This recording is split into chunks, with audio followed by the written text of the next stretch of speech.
right, it's 8:22 here, Big 550 KTRS. Gail Pennington is our TV critic from the St. Louis Post-Dispatch, and she joins us now, just like she does every Monday. Good morning, Gail Pennington. Well, not every Monday. We were off last Monday. We were off last Monday. Yeah. You're right. Most Mondays, I should say. Most Mondays. And then for, national holidays. National holidays, and when you're on your junkets all across the world. Junkets. Can we talk about how unwatchable The Bachelorette is this season? Oh, my gosh. Do we agree on this? Yes. I'm so happy. I'm shocked you guys agree. It is, I know. It is unwatchable.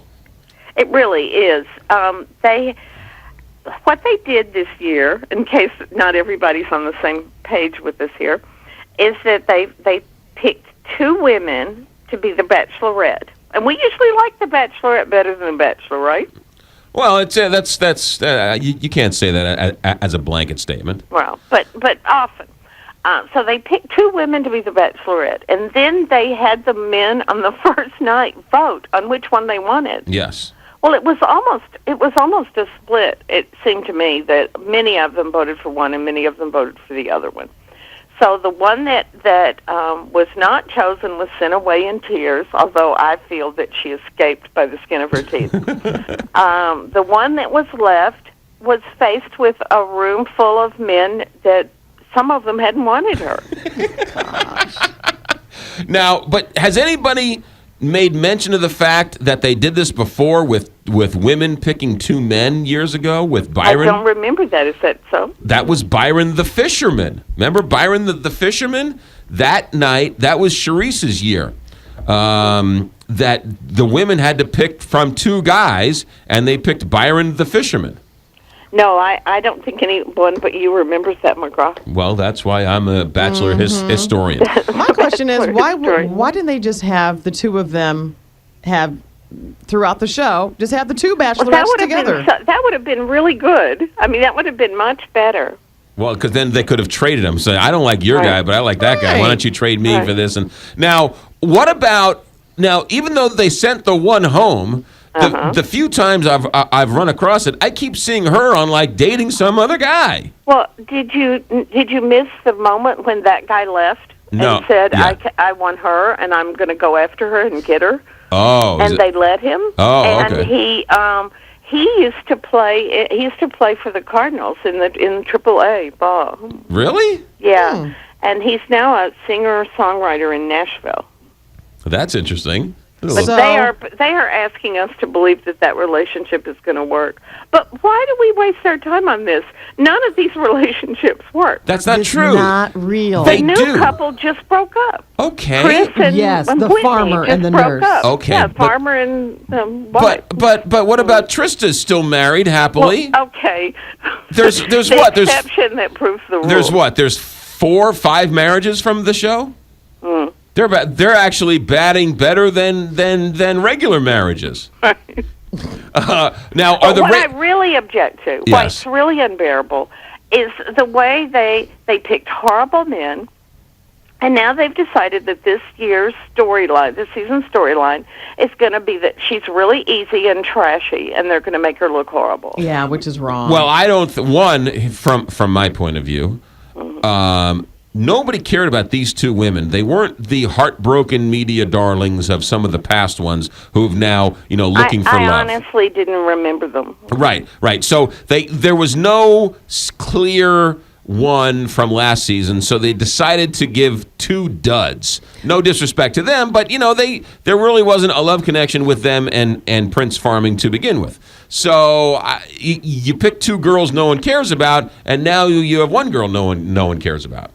So now, are the ratings bearing this out, or are people still watching this? I haven't really seen the ratings for this season yet, but they haven't been great. Yeah. For several seasons. And the other thing too is, can we make mention of this, that and not that I'm any great brilliant spokesman or anything, but I would go on Fox Sports or Fox News or CNN or MSNBC and talk about Ferguson, and they would give me 3 minutes max, if that. But we're devoting 2 hours of primetime television for picking a date. If you are taking that opinion, the show is doomed. Right. But I mean, I can't.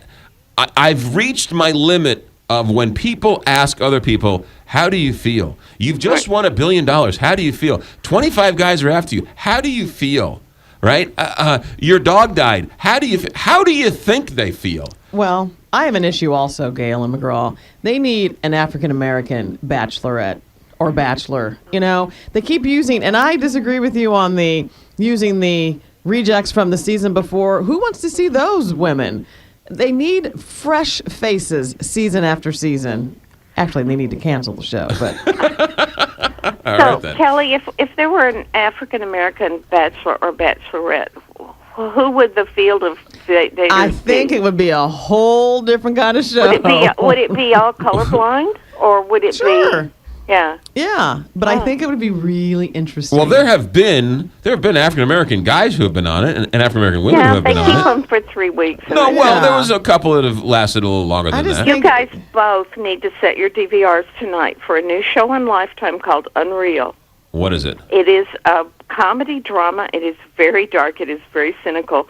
Behind the scenes at a Bachelor-like TV show. Oh. It is behind the really scenes. good, and it's 9 o'clock tonight on Lifetime. I have a review of it going up in a few minutes. Is it a TV show or is it a series?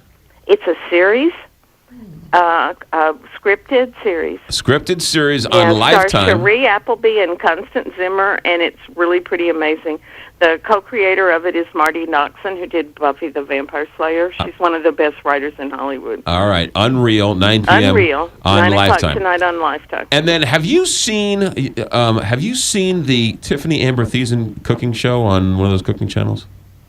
No, I don't think so. Have you? I have. I saw it the other night. It's really good, and not because it's Tiffany Amber Thiessen, but because of her cooking. Really? And, yeah, it's really, really good.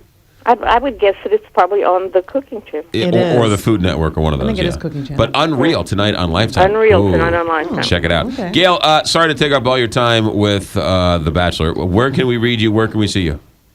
I'll be in the Friday Go section. I have an interview with the St. Louis woman who's competing on the new season of Food Network Star. And I'll be in Sunday A&E. I will have a live chat on Thursday. Gail, have a good week. Thanks. Thanks. Bye, guys. All right, Take care. we will not see her tonight watching The Bachelor on ABC. 8